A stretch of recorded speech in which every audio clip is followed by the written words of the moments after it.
jumping into the ungeared PvP side of things, which I don't do awfully often, but trying to do our girl DIANE just a little bit of justice in today's video. If you guys saw my initial PvP showcase for this DIANE, don't get me wrong, she isn't a PvP unit by any chance, but she's built to be able to hold up in PvP. But we tried her out and let's just say it went terribly. Dropped down all the way into Masters for Geared, which has been absolutely heartbreaking. If we jump over to Geared now, I've actually gone ahead and gotten out of Masters with yesterday's showcase team using the Forbidden Swimsuit Lolly Merlin. Still haven't a clue why they did that, but going to be trying out DIANE on what's probably her preferred team, which is the Amplify team here, going from mono green to mono red. If you guys don't know what the DIANE does, her first card here inflicts amplified damage equal to 450% of attack on one enemy.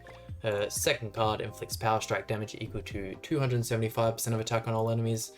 Ultimate increases all allies damage dealt by 7% for 2 turns and inflicts damage equal to 500% of attack on all enemies. And then last but not least, the passive increases all allies skill ranks at the start of allies turn. If the allies in deathmatch roll from different races, increases their basic stats by 30% and applies debuff immunity for 3 turns.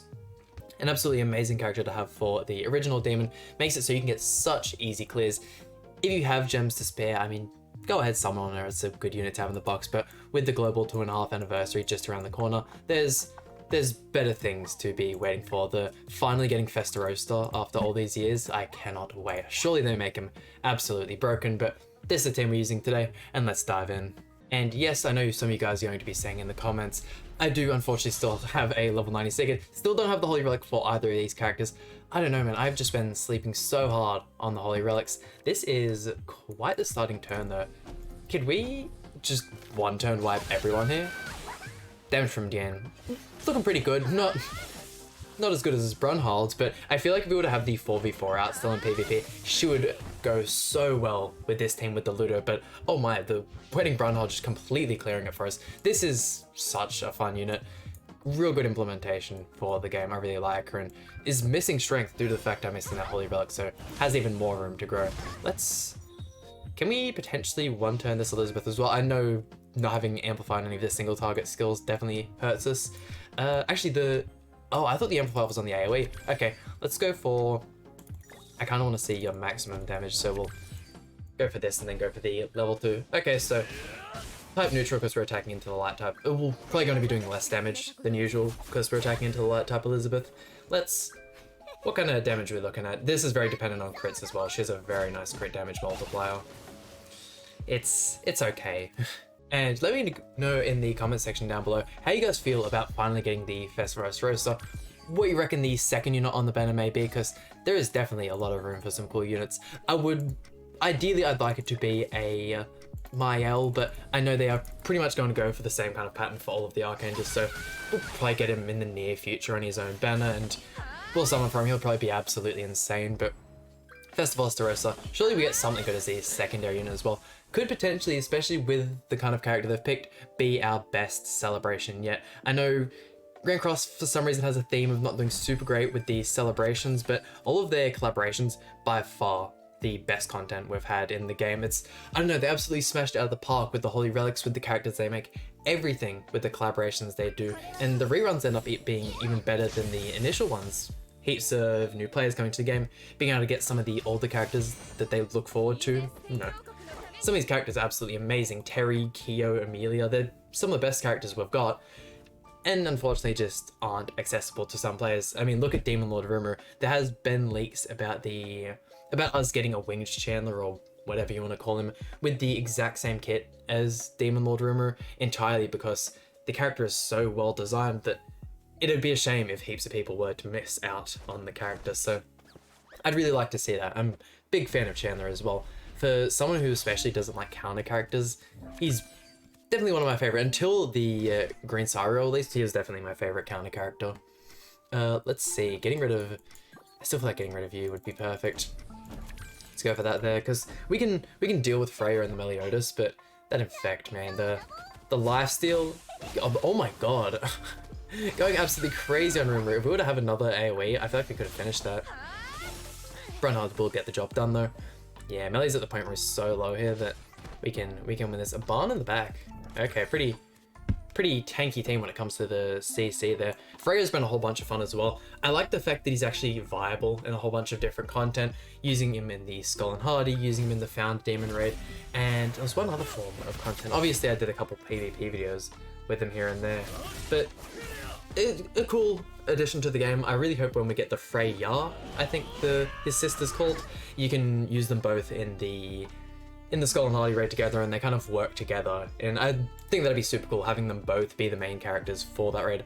Unfortunately, for people who don't want to summon for, or constantly summon for new characters, it is a little bit of a letdown, but that content is just so hard, man. I don't think it's going to get any easier until we get a Freya, or until we get a Holy Relic for Freya that we have at the moment. Still don't know why they made their names so similar. Yeah, this barn is going to be a pain to kill. Let's get on to the next one. Animations on the DIANE are actual fire as well. Gacha games are always going to do really, really good when they give us these summer characters, because it's what people are going to spend their money on. Let's see. Going full send for Rimuru again. Definitely going to be our best bet. The bro's really rocking the DIANE along with the red Gotha for the attack disable. Oh, so toxic. I'm starting to have my doubts about killing the Rimuru in this one turn crit. That's going to be really annoying. Let's see, we can always kind of kill off with the Extort card. I probably have quite a bit more CC if I had the Holy Relics and Sigurd to level 100. Probably an extra 5, 6, maybe even 7,000 CC, which could be really, really helpful for us. What's he want to... Surely bro doesn't just start attack disabling right out the gate, because we would only be able to use Extort then. Rank up on the DIANE. Level 3 taunt. Oh, she's going to be a pain. The DIANE in general is just a pain. She is such a strong character, man. Such an insanely super underrated. Easily top 5, I'd give her. 1, 2, and this will give us the merger. Give us the maximize. Or give us the ability to maximize our card draw. Oh no, surely we don't kill Rimuru. This is... Okay, perfect. Thank you, DIANE. Oh my. Is he not using the... He might be using blue timing. Actually, I haven't been paying a super high amount of attention to DIANE. Heal at the end of turn? Oh my god, she's just going crazy with the buffs. Okay, yeah, she got a bit... I think that might have just been a recovery, though. Man, if only they didn't shaft this Brunhard with such a bad single target card. Dude, give her another... Is it... Weak point? For some reason I was going to say weakness exploit. That's Monster Hunter talk coming out there. If they'd just given her a weak point single target card as well, she would have been so much better. I know her whole purpose is to be like an AoE queen, but... Oh, everyone patiencing there. That's so good for us. But yeah, it's a missed opportunity. It's not like you had to make the character worse anyways, because we have these demons like Trader Melly and Demon Lord Rimuru going around too. It's just beyond everything. 90% of the box is just not competing with what we've got in PvP. Man, we're gonna have to eat a DIANE ultimate to the face, aren't we? Unless Sigurd could just go berserk here and... Actually, if he had a crit, he would have killed. That's surprising to me. Okay, depending on the DIANE ult level, we could just lose here. We could just lose. But I mean, so far, the fact that we're actually winning matches, I think we might have won 1 or 2 matches in the previous DIANE showcase, so definitely looking a whole lot better, and the team isn't even max leveled this one. Let's see it. DIANE's AoE Quell ultimate. I mean, they're still alive. Escanor can do a mean amount of damage if he gets a crit, though. Oh, thank God bro used the... That's still one tap? That just... Yeah, DIANE's built up. She's ridiculous. When... Bro's even giving us the BM. What a loser. And our final opponent of the video.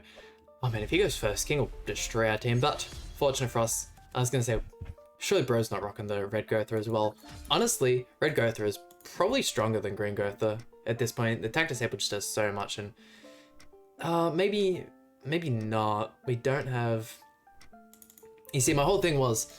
The only reason why the red Gotha would be stronger is because we don't have cleanse, but with the alt rush team becoming so dominant at the moment and so prevalent, that's Margaret who, yeah, I don't know, man. I suppose you could use the Blue King if you're worried about people using Jack of Light Gotha and using the 2-star card or the ones. I'm not too sure which one buff disables exactly, but using the buff disable and stopping your ability to cleanse, because Kings is an actual heal card, you can still throw out that card willy-nilly as much as you like. So yeah, it's a little bit... Red Gotha isn't annoying as they were, however attack disabled characters are still broken. Blue True Sigurd Melon is still top 5, and I don't know. I don't think you can convince me otherwise. Blue Tree Sigamelon's an absolute demon. Attack, disable, AoE, alt control, a flood card that, although you're saying she doesn't need damage, she could use more utility.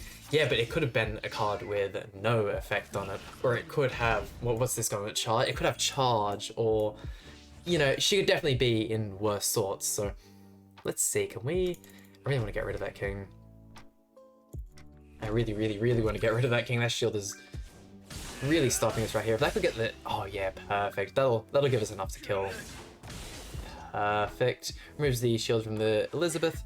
I doubt this would kill. It'd be great if it did. Yeah, she got a crit, that would have been nice.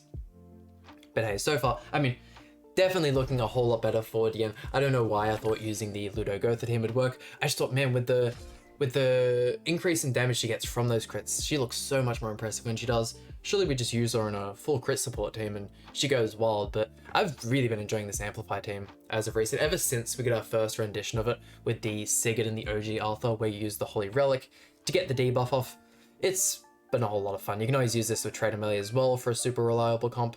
The Wedding Brunhold, did not expect her to be as fun of a character as she is. I remember upon her release as well, she was very underrated, people thinking she was just going to be absolutely garbage, but probably one of the best units for gold farming as well. She has quite a bit of utility in the game. Man, we're taking damage. I'd really like an extra one of these. We can do it with Gotha. That'll minimize one of his cards as well.